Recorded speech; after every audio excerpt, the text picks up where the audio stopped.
Shri Gurubhyo Namaha Harihi Om. I'm Santosh. I welcome all of you to the 126th workshop. Today's topic is one of my favorite topics, and I'm sure many of us would agree to it.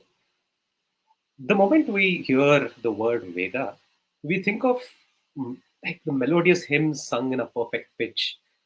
We know that's the oldest living text in India. Uh, Vedas means knowledge. It's said that Vedas contain all the knowledge of this universe, and all of our text is actually based on this one single source or the knowledge called Veda. But in contrast, we feel Vedas are too abstract. I guess most of us don't even understand because it's actually composed in Sanskrit, and there are so many deities in Vedas, and we don't know why they're actually glorified for. And there are so many mantras we actually recite while doing puja, and then we don't know why we actually recite without knowing the deeper meaning of those mantras. So, to make it more simpler, today's topic, which is decoding Vedas through Brahmasutra, makes it a perfect topic for all of us and for someone who's always wanted to understand this mystic poetry.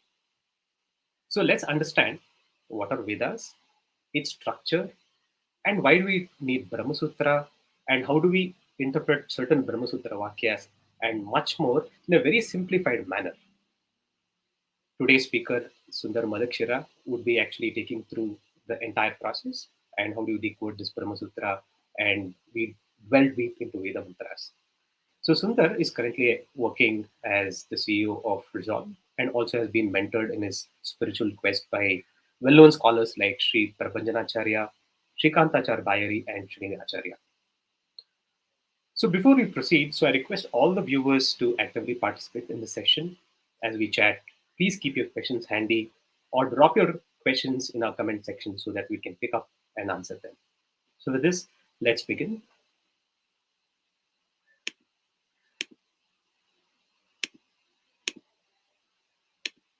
So I would actually set up the context before we proceed. So the structure actually has been slightly modified.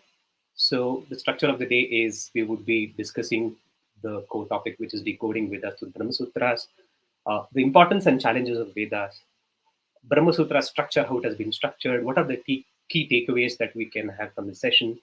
And we've introduced a small, interesting module, which is quiz, to make it more engaging and interesting. And finally, we would be sharing the resource to all of the viewers to make this session more interesting. So, with this, I'll introduce Sundar. Hi, Sundar. Welcome to 126th workshop. Hi, Santosh, and namaskara to all the viewers and participants. Thank you. Just from the examples that and the response that we got when we announced the topic has been overwhelming. So I'm sure this is a topic of a lot of interest and intrigue, if I may say, and very keen to share a few nuggets of what Brahma Sutras are in today's workshop. So very excited to be here today. Thanks, Sundar. Thanks. Sundar, let's look at the core structure of Vedas. I mean, I've put a few, a few data on this PPT. So I just want you to just touch upon those things and make it a very engaging and a very simplified talk for the Sure. viewers. Sure. So, as Santosh, you can bring up the slides, I guess. When we were talking about, whenever we talk about the Vedas, the first question that comes to our mind is, what is the meaning of Vedas? And obviously, there are many suktas, many sutras which are a part of the Vedas. So, what does it mean? What is the basic meaning of Veda? Veda is to know, right? So it's at a very basic level. Veda means to know, and that has been, there are many sources of actually knowledge, but the Vedas are very primary in that sense. So the Vedas, if you just look at the structure and the divisions that are there, predominantly Vedas are classified into four Vedas, and we'll see more of that as we go along. But what makes Vedas so prominent? Why is it so important to study the Vedas? The number one reason is that it is an eternal source of knowledge. Now, whatever we see around us as forms of knowledge is available as a text somewhere, captured in a book, captured as an internet resource, a blog post, or something that has come in some other, is recorded in one form or the other. The Vedas have come to us as a cosmic source of knowledge. That means they existed forever. Nobody created the Vedas, so they're all called they are called apaurushaya. That means no one individual or not one person has actually created the Vedas. So Vedas always existed, and through the great work and tapas and tapasya of great rishis and saints, we have actually come to know the Vedas. So they are called Veda Drishtara, means that mean people who had the vision of what the Vedas were, like different radars catching different signals coming all over from all over the place, and then being able to see that, and we are able to see that, right? So, for example, all of us, most of us, I would say, would have a dish television today. So there's a dish on top of the of your houses, which is actually catching all the airwaves and then broadcasting it to us. So though we are not able to see the waves, none of us are able to see the waves, but there are millions and millions of waves all around us that are emanating from so many phone connections, so many television connections, so many internet connections, and so on and so forth. But how do you know there are waves? Because those waves have been captured, and on your television, you actually see the image or the movie. So the Vedas are similar. We can't see it, but there are people, the rishis, who then learnt it, and it has come by word of mouth. Imagine, thousands of suktas have come to us today without any contradiction, without any changes, from one generation to the other, over thousands and millions of years.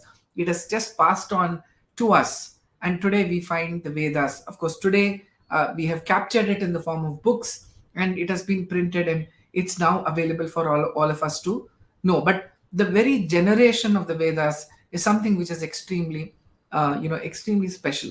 And the Vedas, there are four Vedas, as I told you. All Vedas are self sufficient in terms of the spiritual knowledge that they impart. That means one does not have to read all the Vedas to understand everything. Reading one Vedas gives everybody all the basic spiritual concepts and reinforces it in the form of the sutras. So, the very creation of the Vedas, or the way we come to know about the Vedas, and the way it is divided is extremely unique. Now, what is the purpose of the Vedas? As I said, the purpose of the Vedas is to help us understand Brahman, that is the Lord, the master of the universe, and the universe that He's created, and that includes us. So it's that triangle that we keep talking about in our workshop, which is the God and the soul and the universe that has been created, that forms the center stage of what the Vedas is. But clearly, the primary source or the primary question that the Vedas answer for us is, who is that Brahman? What is the nature of the Brahman, and why should and how should one pray and attain the grace of that Brahman? That is what is called the main purpose of the Vedas. Now, what does one get because of it? That just knowing who Brahman is releases us from all the bondages that we have around us. All of us will agree. I don't think there's anybody on this who's participating in this show or anywhere else who can ever say that, as far as I'm concerned, I seem to be very happy. Our happiness is limited, even if it is there, and we all are eternally looking for that state of bliss. And Vedas help us to get to that place. So that, Santosh, is the opening of what the Vedas actually stand for. Sundar, like you give a fantastic analogy, which is these drishtaras or the saint or the rishis actually received these messages as like a signal, like a dish, our dish antenna actually like receiving the signal. Would that be like they actually translated that those messages and they converted into Vedic mantras? That's how they had received it as a the truth. So How they do didn't. we? They didn't translate it, Santosh. The difference Uh, is, so, the uh, thing is, they presented it as they were. Right? okay, So, for example, let us say there's a cricket IPL match going on somewhere, right? right, The camera there actually captures that image and transmits it over the telecommunication, web that we have, and it right, comes on our television as the same match. So there is no right, translation that is going on. The way it is happening there, it just brings it here. So the Drishtaras did not abridge it. They did not translate it. They gave it as it is. Of right, course, the big benefit that we got because it came from them is that they are the authentic sources of these mantras. And what is enchanting about that, Santosh, is that despite that getting passed on generation after generation over millions of people with very poor recording systems and many texts, which today it's very common that books which were available even 100 years back are out of stock even today. But imagine, for time eternal, the same Vedas have been passed on. Now, Vedas are slightly different from the other Sanskrit books in that they have what is called swara. So there is an mm, additional element which has to get passed on, just like the way, just like the way it was seen by the Drishtara. So imagine the rigor and the consistency that Vedas have in themselves, which ensures that it is getting passed on from generation after generation without any aberrations. right. Sundar, just a question. Like when we say it is the eternal truth, this truth was actually validated by whom? Sundar? Was there any validation happening there, or they just received the message and they documented? How was that? So the way it was validated is the same knowledge that is we are getting through the Vedas are also need to be consistent with other forms of knowledge that we have, right? Okay, So when let us say, for example, the Vedas say that there is only one Brahman who is supreme. Now this has to get validated by laws of physics, and laws of correct. physics clearly says that there is only one source of energy, which is nothing but what the Vedas are saying. So Okay, whatever is said in the Vedas has to be consistent with other forms of science. right. For example, whatever we know as science today, it has to be consistent with the Puranas. Whatever is said in Bhagavata or Mahabharata or Gita has to find a reflection in the Vedas, and vice versa. If there's any inconsistency, then you know that there is something that is wrong and something that's inaccurate. So Vedas are known for authenticity mainly because they stand the test of time. Anybody and everybody can put it through the most rigorous of questioning, and they emerge even more stronger than they were earlier, if I may say. Right. So then moving on, like while we've established that this is the eternal truth, so it comes with a lot of challenges. Challenges being you can't like recite because there's thousands of mantras, and how do we sort of concise and sort of use it in our daily lives? How Absolutely. can we do this? Absolutely. So if you could bring up the slides, the next thing is on actually one thing that we need to also go back is one of the things that purposes that Vedas serve for us is the fact that the knowledge that we have of the people is something which is something that constantly feeds our soul, right? For example, we feel hungry. You've eaten now, in 4 or 5 hours we again feel hungry, but that hunger is only for the body. The food that we eat nourishes our body, but the knowledge that we get, especially spiritual knowledge, is something that satiates our soul, right? So for example, even when somebody watches a cricket match, there is some knowledge that comes from that, and that sort of satiates us. The Vedas serve a very, very important part of it, which is to satiate the soul's spiritual quest. Some people might say, I am not on any spiritual quest, but that is wrong. Our soul, with or without our knowledge, at the subconscious level, is always looking for what will make me happy. And whatever we do, we believe will make us happy. So the Vedas are, if I may say, the eternal prescriptions for us to experience that state of happiness and that state of bliss, which is very, very different from momentary happiness or titillation, if I may say.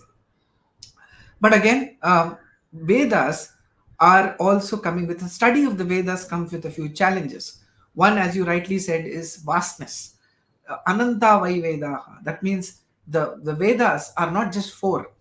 There are the depth of each part of the Vedas is infinite. That means the Vedas are actually infinite in the total volume. And you need a certain amount of preparatory studies to be able to understand the Vedas. One cannot pick up a book and start reading the Vedas. And the language of the Vedas is not the language of Sanskrit, which is used in other forms of or other spiritual texts like the Mahabharata or the Bhagavata or Ramayana and so on. That the language is extremely deep in meaning and sometimes even appears open ended or contradictory. Different parts of the Vedas appear to be in contradiction. So, Vedas, study of the Vedas, can come with a few challenges of our own. So, um, so with that, which to solve this great challenge, these challenges, we find the place for the Brahma Sutras, which is what we are all here to see about how the knowledge of the Vedas can be attained by studying the Brahma Sutras. So, if you could move to the next slides, Santosh, it's all about the role of the Brahma Sutra. So, what is the role that they do? So, you've got infinite uh, the Vedas, but they are all encapsulated in the finite Brahma Sutras. Brahma Sutras are finite, they are studied. There are a lot of commentaries written on them by different people. It has been analyzed in great detail. It's one of the books which I think has got the highest volume of people writing about from a philosophical perspective. So they capture the essence of the Vedas. That's why they're called Vedantas. That means at the end of what you get is nothing but the Brahma Sutras. So let's say you have got a fruit, and you keep on trying to get juice out of it, and finally you'll find that essence of that fruit, which is the juice. So while the fruit may be this big, when you actually try to take the juice, it just ends up in being in one small glass. It's like that. The Vedas are infinite, but they get encapsulated in the Brahma Sutras, and they clarify the meanings unambiguously. And we'll see a little bit of an example of how something which appears to be ambiguous is understood better if you know the Brahma Sutras. So if you know the Brahma Sutras, those questions that come into your mind get answered because the Brahma Sutras answer them over a period of time. They're short and pithy. 564 Brahma Sutras. They're short, pithy. If you try a bit, you can even memorize them. So those are like the rules which are there, the short and the pithy and easy to remember, and therefore they are easy to read and consume. Now I wouldn't say that it is like it's a child's play to study the Brahma Sutras, but definitely when compared to the vastness and the cryptic nature of the Vedas that they purport to really explain, Brahma Sutras are very, very handy for us. So they play a very important role in our understanding of not just the Vedas, but all the other forms of scriptures. So if I may say, Santosh, it's a one-stop shop for the entire spiritual knowledge. In one place, if you want to find it, it is the Brahma Sutras. Right, Sundar. So can I understand Brahma Sutra this way? Like there are certain sutras in which there are a lot of other mantras has been encapsulated, and by reading or memorizing and knowing the true meaning of that sutra, I'll be able to sort of able to interpret few more or a number of Veda sutras or the mantras. That's how I can understand, or how do I Yes, sort of? yes, yes, exactly. So if you understand the purport of the Brahma Sutras, any sutra that you read and you get a meaning out of it, you'll be able to sort of assimilate it in the right manner. So the sutras will be like guiding posts for us, and we will Right. see an example, as I said, today later in the workshop. Sure. Right. So in that way, Brahma Sutras are much superior than Veda mantras. Can I say that? Yes, so that is the conclusion one will come to, and that's what our great gurus have also taught us. that the role and the place for the Brahma Sutras is absolutely above every other grantha that we can think of, because all our knowledge is the Vedic knowledge, and the meaning of what the Vedas are really is given to us by the Brahma Sutras. So as I said, they are like the preamble for the constitution. The rest of the Right. constitution will follow the preamble. Right. So the preamble, it sets the principles, the broad governing principles on which the Vedas have to be studied. Right. Sundar, like now we've defined what Brahma Sutras are. Now, I think, can you take us through how it has been structured? How do we sort of go through, understand this entire Sure. text? Yes. So when we looked at this, the Brahma Sutras were actually composed by the person who actually divided the Vedas. There's a long story. Someday we will share the story in detail about how Sri Vedavyasa had to divide the Vedas. But the Vedas had become one complex and ambiguous lump at that time. And Sri Vedavyasa then came and incarnated, and then he actually divided the Vedas. Now, that was no mean task, and nobody other than Sri Narayana could have actually divided the Vedas.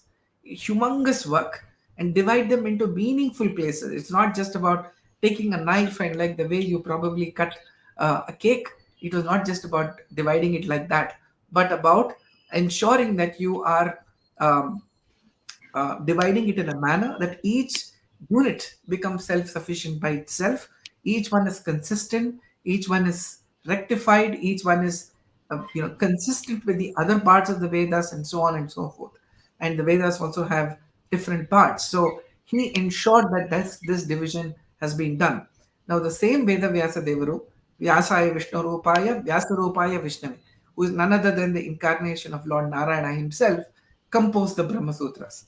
So his position, Santosh, in terms of the person who did the, who divided the Vedas into meaningful chunks, is the person who wrote the Brahma Sutras. So who better than him could have composed this?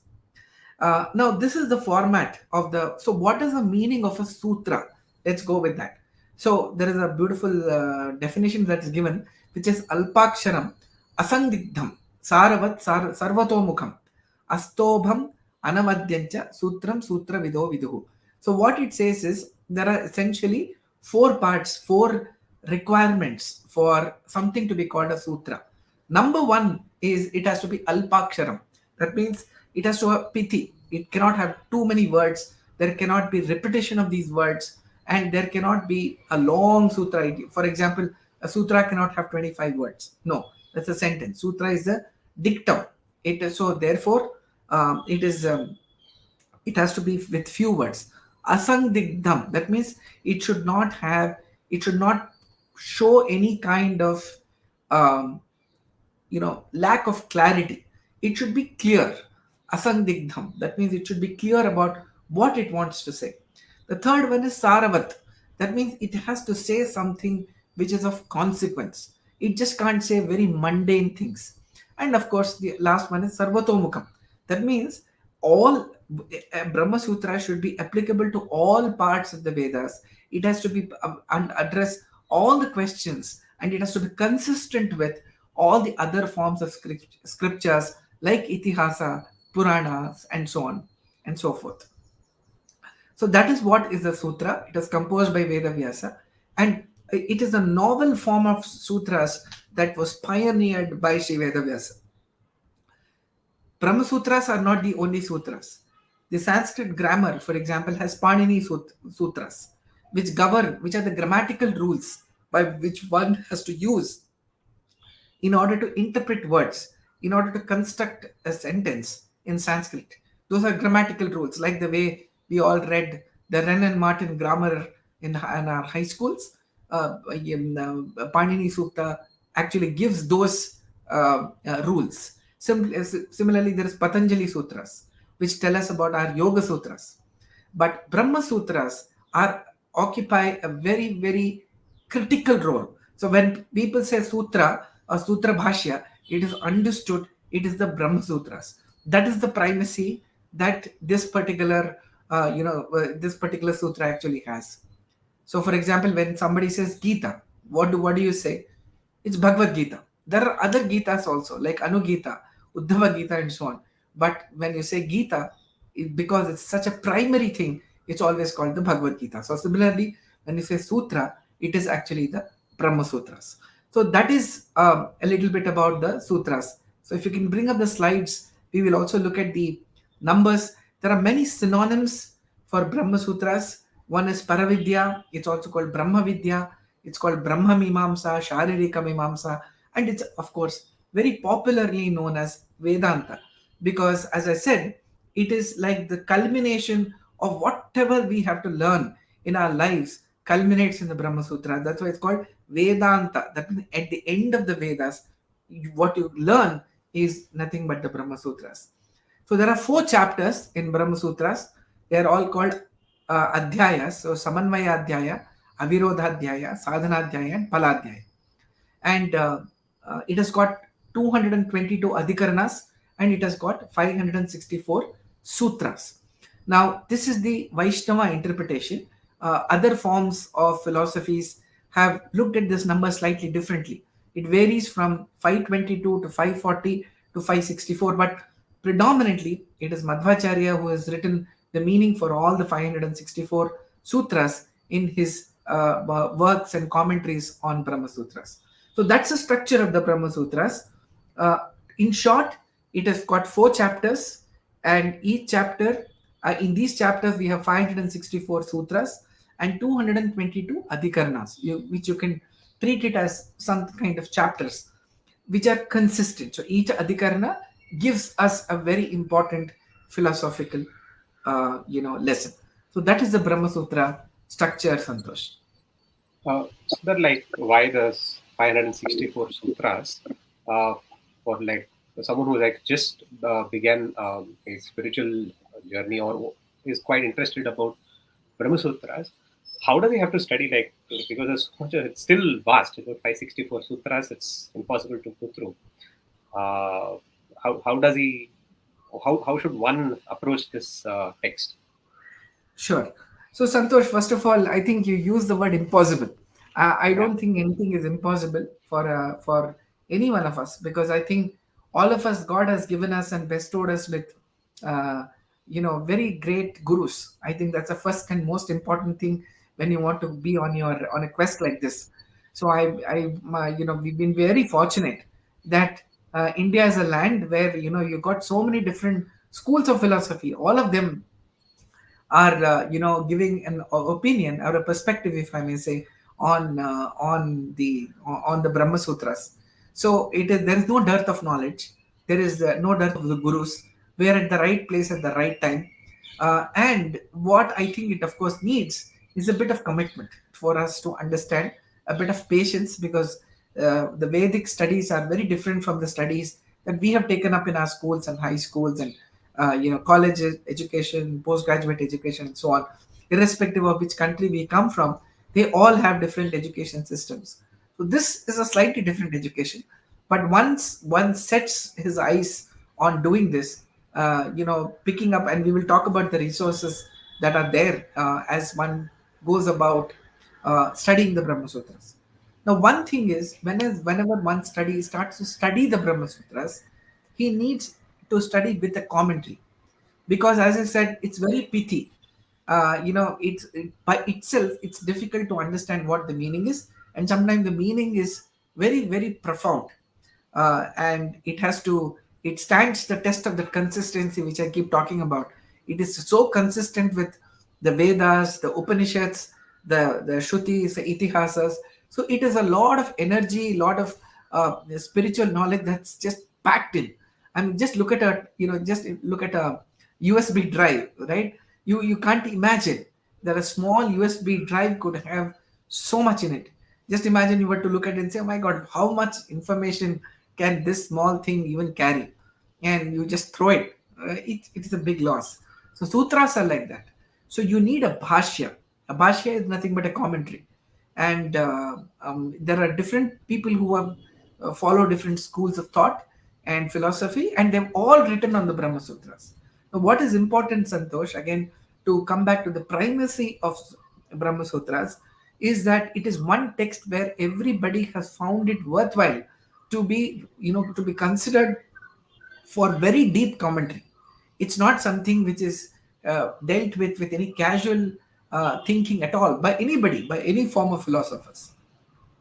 And if you look at the Vaishnava, the Sampradaya of Sri Madhvacharya, right from Sri Madhvacharya all the way up to Raghavendra Swamiji and even the present day pontiffs and scholars, Brahma Sutras is the center stage of all their philosophical work. And they dip into that reservoir of spiritual knowledge very, very often, even when they're talking about the other forms of, other forms of scriptures.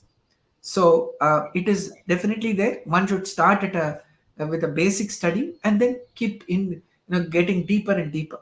This is like an ocean, Santosh. It is overwhelming when you see an ocean. A small child, just imagine the 3-year-old child stands next to the ocean. He might get overwhelmed. In fact, even get scared by the waves. But the difference between the ocean and Brahma Sutras is Brahma Sutra was written by none other than Lord Narayana. He has written it so that we all read it. He has not written it to make it impossible. So if you think and pray to God, definitely we'll all get the opportunity. We'll get the guidance from the right gurus, and one can study the Brahma Sutras. Sure. Excellent. So moving on, the structure continues. Yeah, so it is something like it is simplified and there is no ambiguity. The sutras are very clear. And as I said before, Vedas may be infinite, but the Brahma Sutras become finite. And you get a complete perspective of all aspects of structure of the scriptures, whether it is the Smritis or the Itihasas or Puranas or the Vedas or Upanishad. It is completely it sort of is an encyclopedic work, if I may say, on the scriptures which are there. So that's the structure of the Brahma Sutra, Santosh.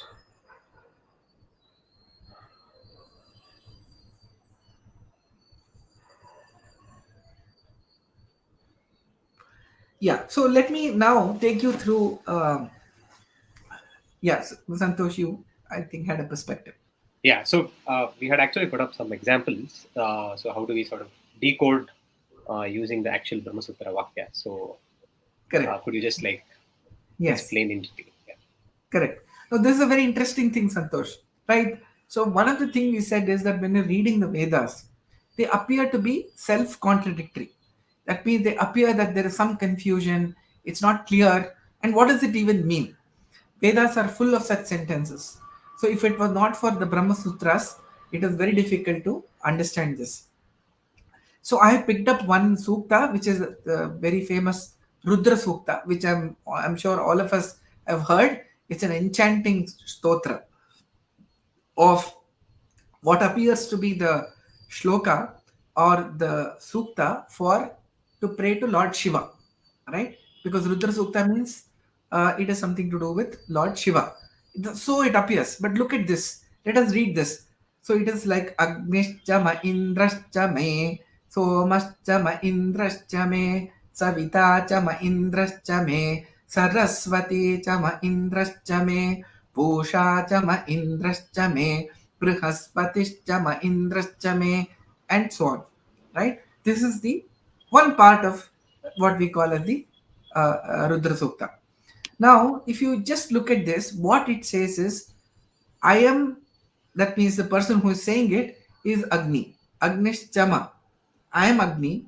I am Indra. I am Soma, which is the moon, right? Savita, that is Surya. I am that. I am Saraswati, and so on and so forth. So, Brihaspati, everybody is me. I am everything. So the question begs, how can one, so who is this?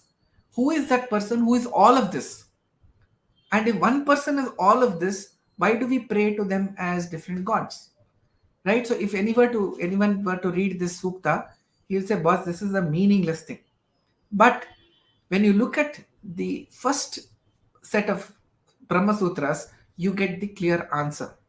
So God, Sriman Narayana, is Sakala Shabda Vachya. Sakala Shabda Vacha. It's one of the main takeaways from the Brahmasutras.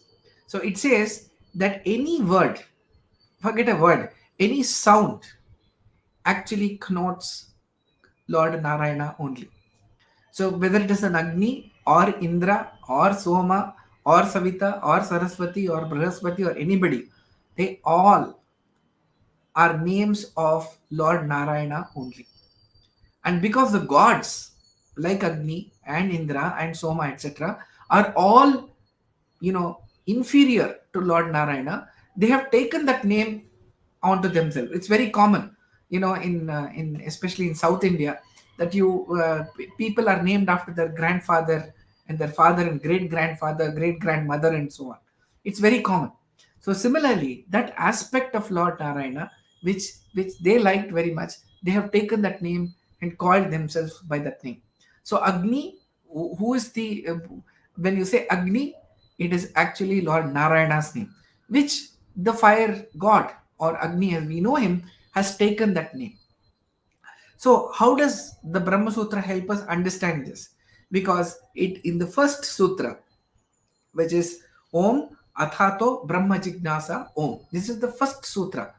I talked about 564 sutras. This is the first sutra of them. That explains that what do you mean by the word Brahma? Brahma in this case is Parabrahma. And everybody, every name and every sound can be attributed to this particular to this particular Brahma who is Parabrahma. So whether it is when you call it Agni, Indra, etc., they're all names of the same God. I would just like to recollect a beautiful example and analogy Shri Vishesha Tirtha Swamiji had once shared when he was talking about the Madhva philosophy.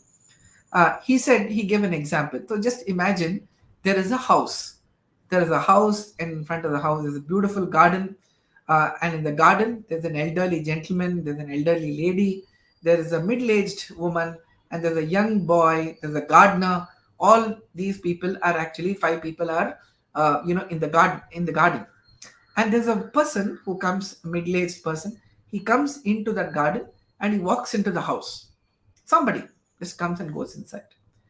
And after 2 minutes, there is somebody else who comes and asks these five people who went inside.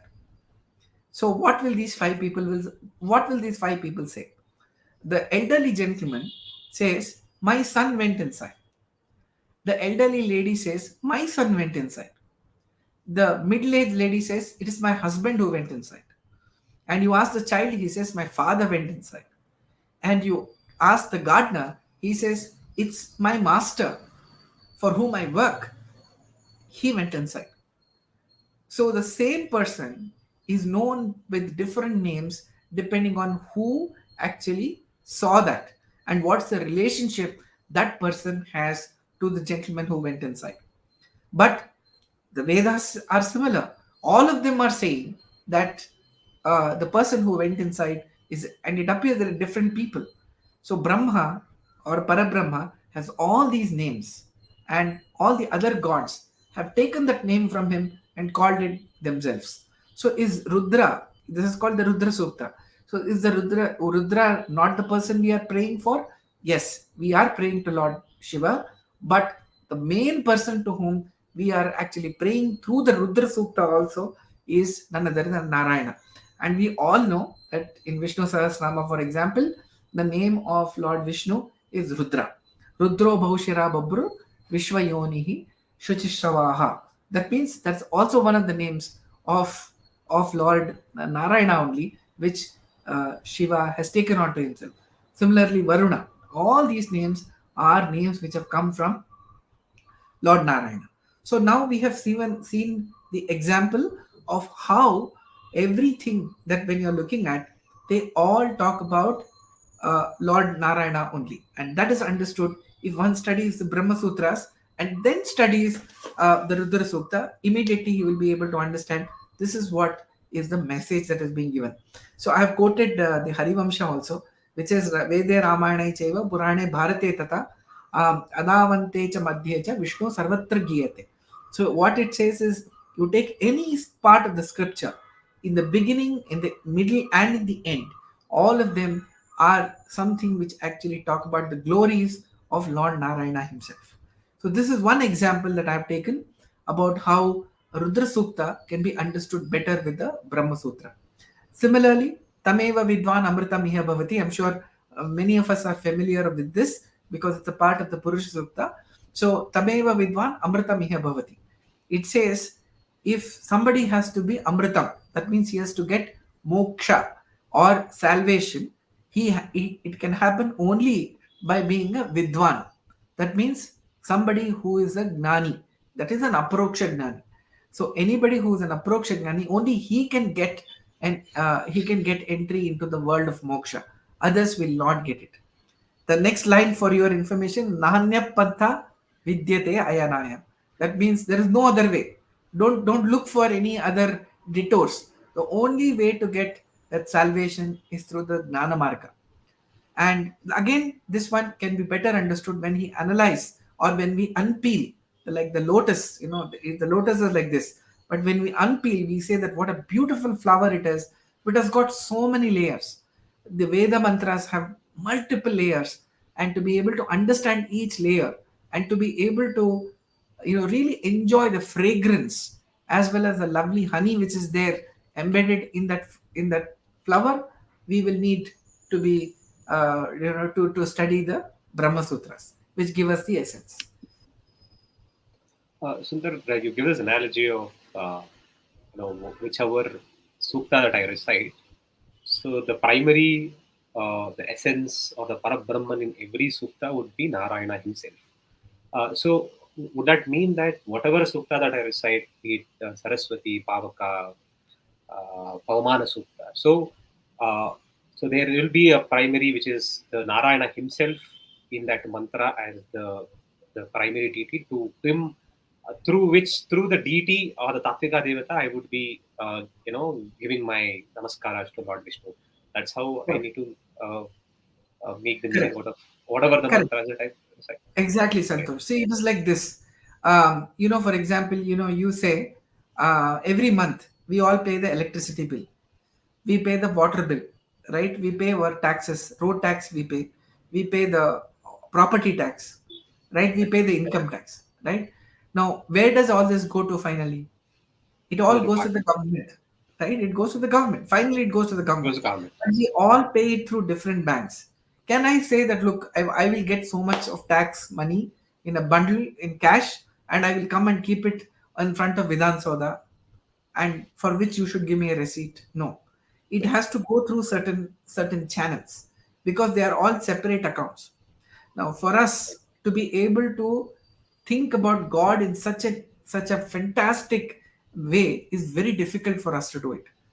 Right? That's why the Vedas have simplified it for us by saying that whenever you want, say, for example, knowledge, you pray to Saraswati. But ultimately, who's going to give that knowledge to Saraswati? It has to come from Lord Narayana himself. So he's the giver. Now the difference between government and God's world is that the government has done it to simplify because the prime minister cannot be going door to door collecting electricity bills. Yeah. For that purpose, it has been done. But in the case of God, we may give it to different people and address it to different deities, but it is the God in those deities who is giving us what we want. That is the Right. difference between God's world and our world. Now, why is it so difficult? Can, Because can I God, can I bypass this? Yeah. yeah. No, the point is like, the concept of God is so difficult to grasp, mainly because we fall short of analogies, right? So we have not seen anything like God before, right? So we understand. If I give you an example, like I gave you an example about how we pay our taxes, it sort of explains what we were trying to understand with the Veda Sukta or the Brahma Sutras, right? That we showed earlier. But just imagine if I were to explain the concept of infinite, how will I do that, Hmm. right? Let us say I give you the example of the ocean, right? And say this is infinite. Now, and I know that we may not be able to see it, but there is a shore, there is a seashore on the other side of the ocean. We know it. We cannot see it. So it appears to be infinite, right? Yeah. But we Right. know it is not. Like, you would have seen this in many five-star hotels. They have this concept of infinite pools. So it looks like the Yes. pool is going nowhere. But we all know that that's an artificial creation. So there is no example that fits in and says, okay, this is how God is. So Yeah. we are trying to understand the infinite with the finite, which is not possible. Yes. Right. Thanks for that. So then moving on, can we just summarize like this or the key takeaways from Brahmasutra? Yes, sure. So when you look at the key takeaways, as I said, these give us some of the greatest lessons that our scriptures have to say in a very pithy form. The first one is the purpose of our soul is to seek the eternal bliss. We are always in that mode of trying to become more and more happy, more and more blissful. That state of happiness keeps eluding us because we have not understood who the Brahman is, who we are, and what do we need to do that. So we believe that whatever we do in this materialistic world is going to give that eternal bliss, right? We all know it is our own experience that the richer we get, the bigger we get, the older we get, the more things that we have, the more problems we need to have. So therefore, if you want to seek that eternal bliss, one has to seek that source of infinite happiness. And that is the nature of Brahman. Brahman is not a person who is slightly better than us. We can't look at the concept of God who is someone who is slightly better than us. We have conducted a workshop already on the topic of idea of God. So please watch that. Santosh will be actually pasting all these links on the comment section at the end of the workshop. So what is the nature of that Brahman? That is explained very well. The third thing is nature of the jivas. What is our limitation as souls? What, how does one progress? How does one live? And how does one die? And what happens to the jivas after they die? And what are the different uh, different worlds that they visit before they go into the higher worlds? What is the end result of the sattvika jivas? What is the end result of the tamasa jivas? Everything is explained as a takeaway from a Brahma Sutras. The world, how is it created? How is the world created? How is it sustained? And how does the world actually get destroyed during the pralaya? This is explained in great detail. A topic of great importance to us, with which we started the key takeaway, is the concept of moksha or state of eternal bliss. Now, there are lots of things which are mentioned as how does one reach that state of eternal bliss and how does that state look like? Now, one may turn around and say, oh my God, I have to struggle so hard to get to that eternal state. I don't know whether I will get there. Till then, it seems like I have to suffer. But here is a great lesson from Brahmasutras. One does not have to wait till he dies to get that eternal bliss. When he is on that spiritual quest, trying to understand God, trying to understand the greatness of God, and being in sync with God at a mental level, that state of bliss can come to us right now. So we should not look at it as something that will happen much later, but something that we can all reach in this life itself. So even a small step that we take every single day towards achieving that eternal bliss will will make us happy and will keep us for a longer period in that state of bliss.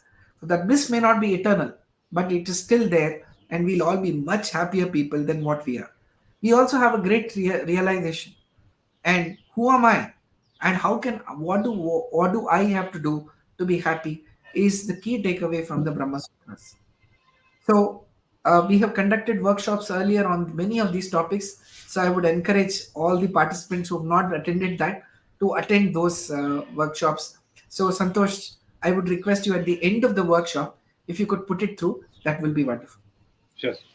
I'll be pasting those links in the comment section. Cool. So that moving on, uh, what are Madhvacharya's contribution to Brahmasutras? If you could touch upon that. Uh, Absolutely. I think I would say that his contribution has to the philosophical world has been fantastic, because every form of other philosophy sort of gravitates towards the concept of Advaita or monoism in one form or the other. I think the only pure form of Dvaita uh, thought of dualism has come from Sri Madhvacharya. So it is he who first wrote the Brahma Sutra Bhashya. Brahma Sutra Bhashya is a commentary on the Brahma Sutras, written under the instruction of Veda Vyasa himself. So the person who divided the Vedas and the person who wrote the Brahma Sutras instructed Madhvacharya to write a commentary which will help people understand what Brahma Sutras are really, and those are called that text is called the Brahma Sutra. The second one is Anuvyakhana, which has got 1919 shlokas, written in the form of these shlokas are unique because for the first time, Brahma Sutra, the commentary on Brahma Sutra, was captured in a shloka format, which is always much easier to learn and much easier to understand than what is written in the form of Gadya or prose. So Anuvyakhyan is the other one. Nyaya Vivarna is another extremely detailed text on the Brahma Sutras, and of course his pithy, super pithy understanding and of Brahma Sutras have been presented as part of Anubhashya. Now it's very common that people who perform the Devara Puja, it's the Anubhashya is a part of everyday recitation of the Deva Puja mantra itself. It is so pithy, yet so complete in helping us understand what the Brahma Sutras have to say, is remarkable, and I think only Madhvacharya can sort of capsulate it in so beautifully in such a short work. The students of Madhvacharya have all written texts on commentaries on this, starting from Sri Trivikrama Panditacharya and Sri Padmanabha Tirtha. These are the earliest commentators of those books. And then, of course, Sri Tika Rairu, as we know, the Tika Granthas or the critics of these have been written by on Nyaya, called the Nyaya Sudha, which is a commentary on Anuvyakhyana, and Tattva Prakashika, which is a commentary on Brahma Sutra Bhashya. So again, this is considered the magnum opus of the Madhva philosophy, the Nyaya Sudha, and the reason for that is that it is a beautiful commentary on Anuvyakhana, which again is a commentary on the Brahma Sutras. So apart from that, many other commentators like Sri Vadaraja Tirtharu, Sri Vyasarajaru, of course, a prolific writer on all aspects of the Brahma Sutras, Sri Raghavendra Swamiji, Sri Raghutama Tirtharu, and many others. I mean, the list is endless. And today it is very common to study the Madhva Shastra, and at the end of those studies is the text which is taught is actually Nyaya Sudha, which takes almost 2.5 years of studies to be able to do that. That's very common to study the Nyaya Sudha with at least 6 commentaries, so giving 6 perspectives uh, on what Anumyakhyan actually talks about, and Sri Jaitirtha's commentary, which is again further explained. So if you ask me, the total amount of the volume of work which has been done on Brahma Sutra probably far surpasses any other text in the Madhva Shastra. So it is it was a very pleasant journey studying the Tattva Prakashika under the tutelage of our Guru Shri Kantachar Bayari, and I had the opportunity to study that for about almost 18 months, and probably one of the most blissful periods of my life when I was actually studying it. So that's the contribution of Madhvacharya. And Haridasa Sahitya also, Harikatamrita Sara, which is a work by Sri Jagannatha Dasa in Kannada, has got many aspects of this Madhva philosophy, and especially Brahma Sutras and Brahma Sutra Bhashya, which get expanded in the Harikatamrita Sara as well. The learnings also find a place in many Devarnamas, and someday maybe we can have an exclusive workshop of Brahma Sutras and Kannada and Haridasa Sahitya. and show the connection between many small poems and songs with Brahmasutras. Thanks, Sundar. To all the viewers, like if you have any questions regarding these texts, while the texts are many, so it's sometimes very difficult to even remember and pronounce as well sometimes. But if you have any questions regarding these texts, do comment or mail it to us. Our team would definitely help in sourcing these texts. Right. So that moving on, do you have anything to touch upon, or can we move to the quiz? No, I think we can move to the quiz, Santosh. Let us see Sure. how quickly our audience has grasped that. So, yes, Right. go ahead. All up to you, Santosh. All right. So, quiz is something which we have introduced from this session just to bring in some sort of to make it more entertaining and interesting, so that people would also recall the messages or the key information that we have given out in the session. So, the first question. Uh, so, how many sutras are there in Brahmasutras? So, I repeat, how many sutras are there in Brahmasutras? So, we had actually Sundar had actually highlighted this number in the beginning of the session. Yeah, I So think those people who can answer so should type people it in could the comments. yeah Yes. people could comment, tell it us, type it out so we could uh, So the question is, how many sutras sutras. are there in Brahma Sutra? The participants who know the answer can type it quickly in the comment section, and we will tell whether that is right or not.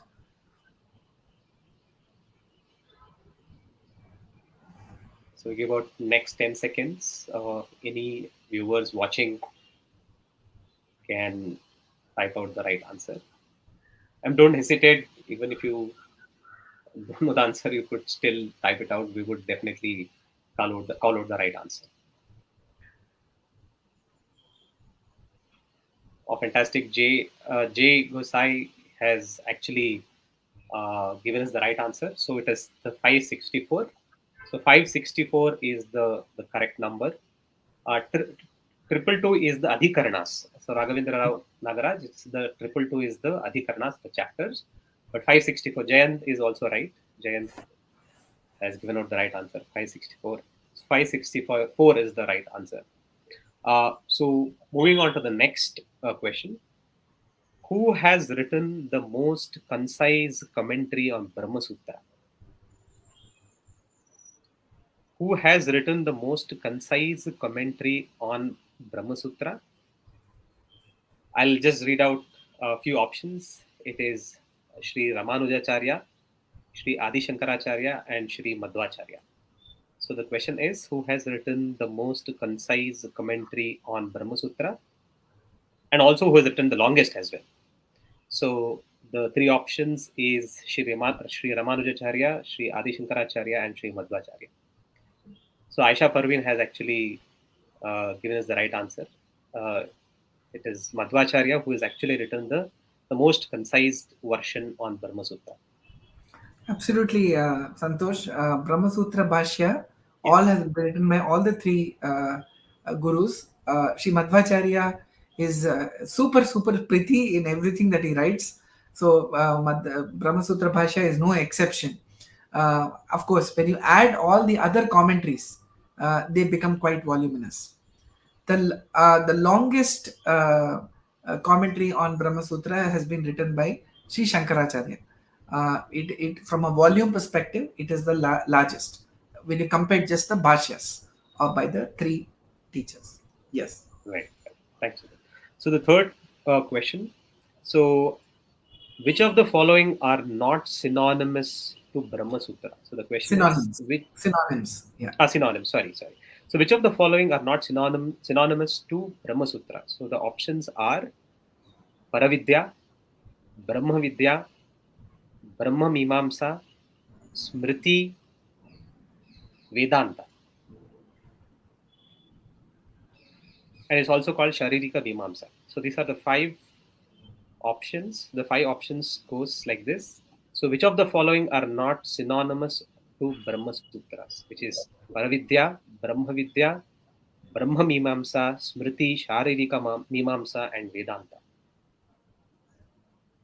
while this could be a little tough question, but anyone who has actually heard the session, I think, can uh, call out the right answer. Yeah, in the session earlier, we had given what are the other names for Brahmasutras. Brahmasutras as So well. in the options that Santosh gave, Yes, yes. one is Aisha Parveen is absolutely correct. Smriti is not, because we call it a Shruti and Smriti, yes. right? So Vedas are heard, so it's called Shruti, right? So thanks, Aisha Parveen, for that answer. Moving on. So the next set of questions does not have options as such, so you could actually write out or describe the answer. Why is Brahma Sutra called Vedanta? Why is Brahma Sutra called Vedanta? There is no option as such. You could write your own answers in few sentences.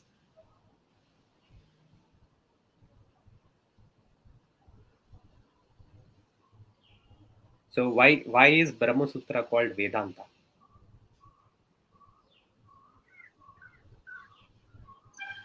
So it's like, why is it called Vedanta? Meaning like the essence of the entire.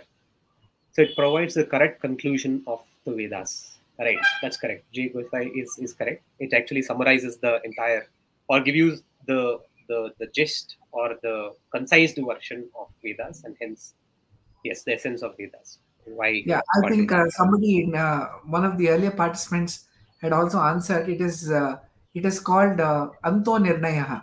That means, let's assume that's a court, and two people are debating or arguing in a court. The final decision is given by the judge. So, Anto, whatever comes is the final judgment.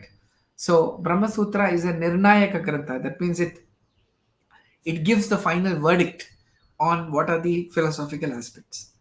Right. So the last question. So why is Brahma Sutra considered to be superior than Vedas? So why is Brahma Sutra considered superior to Vedas?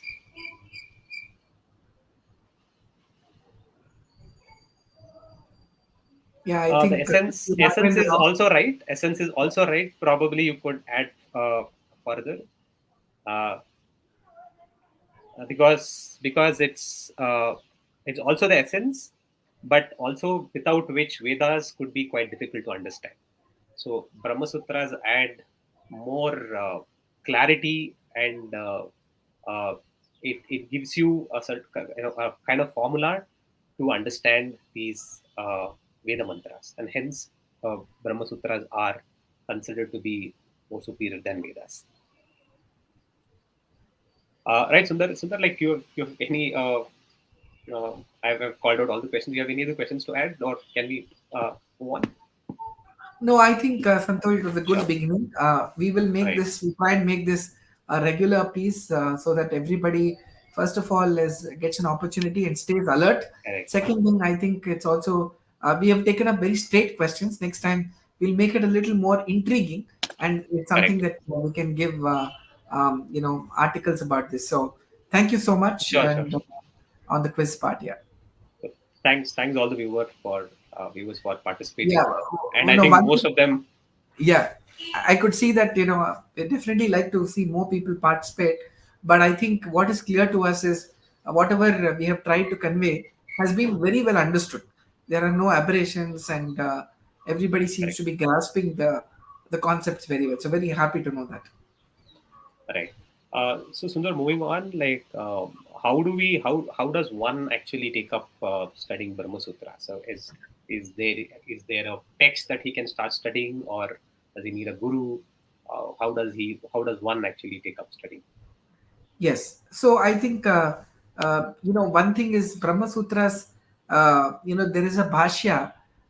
So let me start with the simplest one. There is a beautiful book written by Professor D.N. Shanbag. I'm actually coming from bottom first, which is it's a beautiful book called Brahman is Vishnu by D.N. Shanbag. It has got something which has got a lot of aspects of Brahma Sutras which are captured.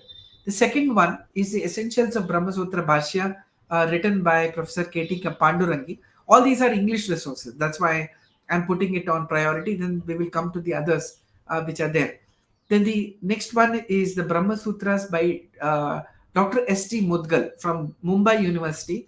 He has written a beautiful book written some time back, but it is very simple to understand the purport of Brahmasutras from using the Vaishnava tradition and the Vaishnava interpretation. I'm a big fan of this book because it is this book which actually got me started to understand more about the Brahma Sutras. So this is the book. Again, all these books are available today in through Amazon and through the book stalls that are there in Bangalore at least. I don't know whether they are available everywhere, but you could check it out, and we will try and publish these the book stalls that are there in Bangalore, so that you can have access to these books. You can call them, order it, and get it for yourself. So the Brahma Sutras by Dr. S. D. Mudgal, the philosophy of Sri Madhvacharya, again written by Dr. B.N.K. Sharma, has got a very elaborate treatment of Brahma Sutras, and the way Sriman Madhvacharya has spoken about it Anuvyakhana. Extremely good pithy book. If you can read it, it will be fantastic. We also have the PDF. Anybody who's interested, please write to us. The email has already been published. We will share that with you as such.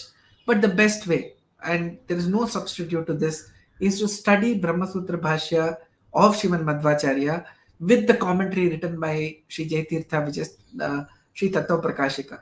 A fantastic exposition to the Brahma Sutras.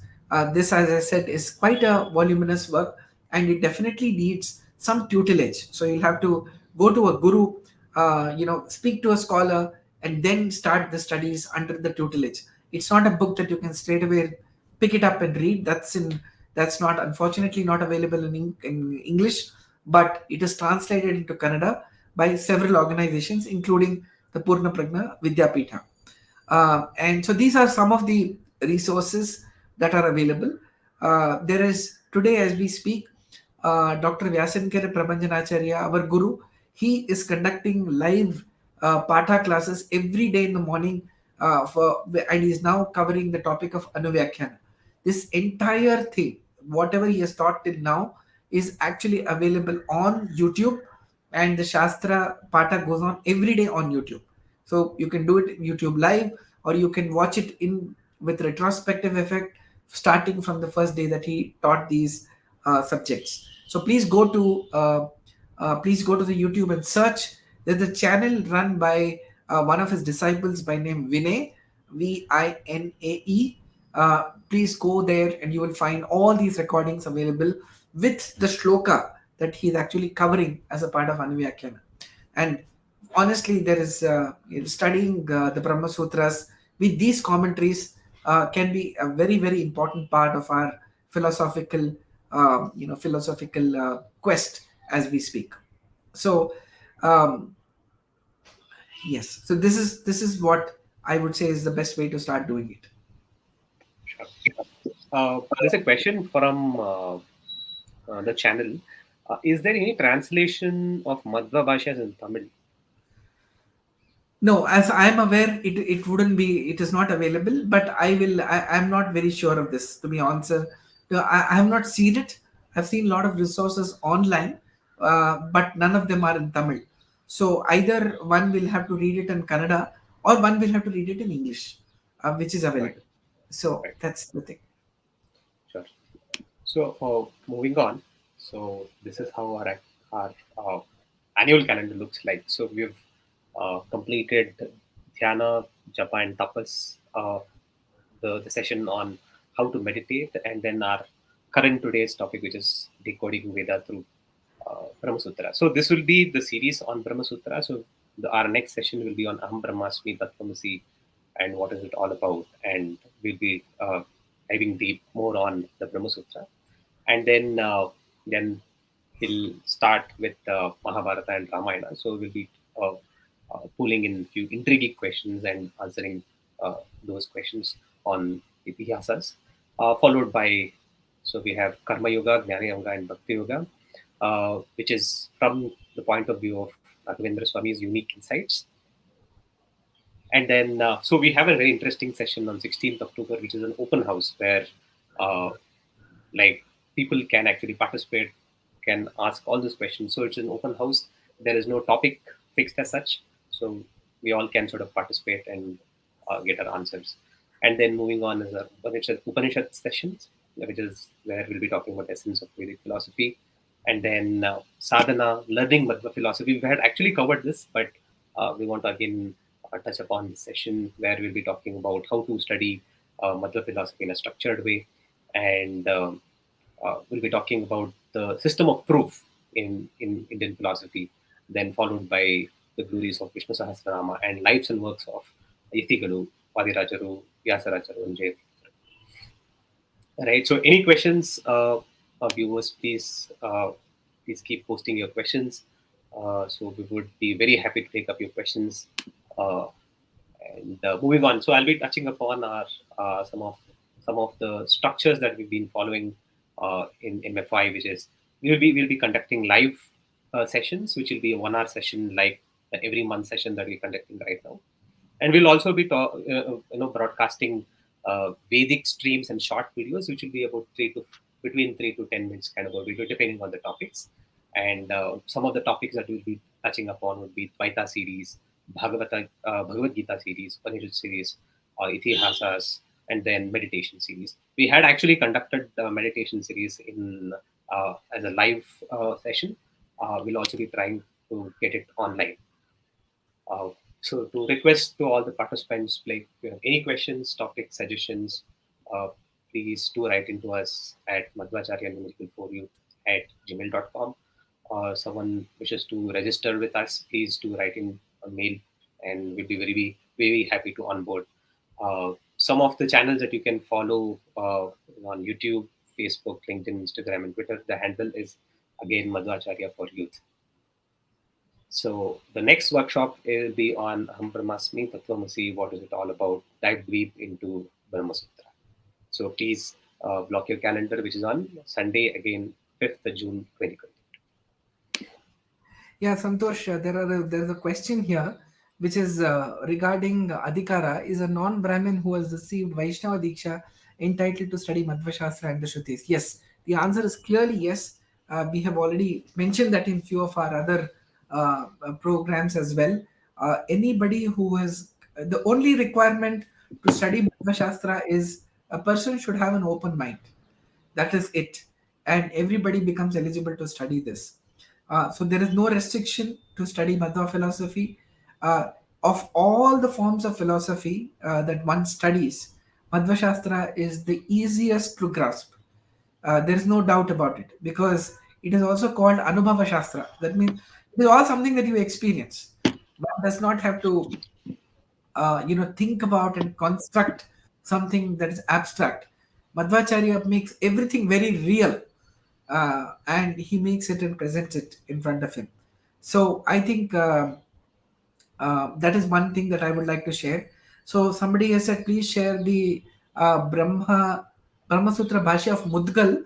Now that book we don't have it in PDF, but it is the philosophy of Madhvacharya.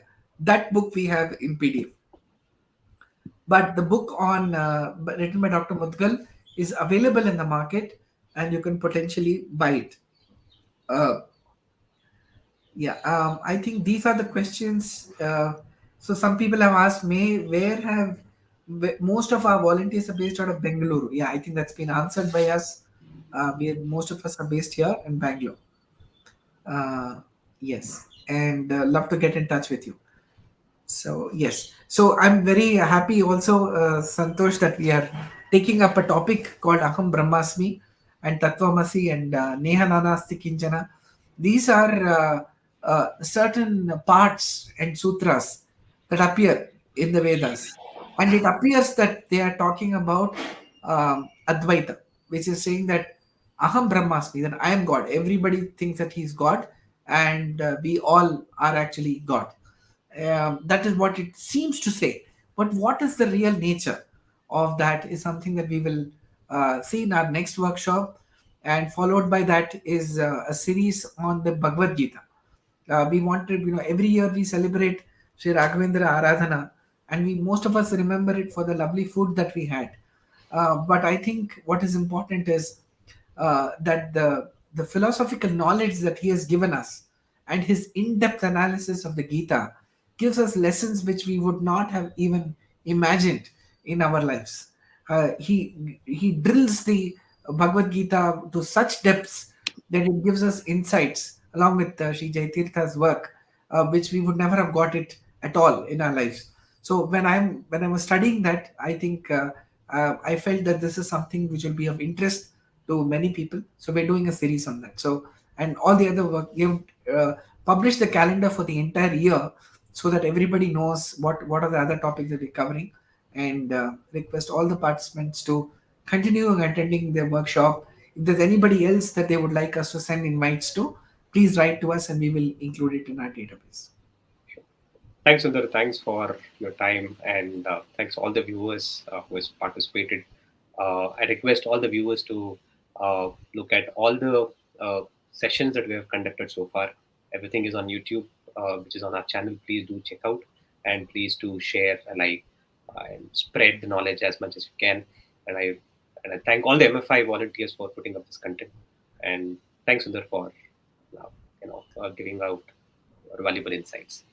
Uh, so please block your calendar for the next session, which is on the continued session on Brahmasutra, which is on Sunday, June 5th. So thanks all for joining in. Thank you. Thank you. Namaskar.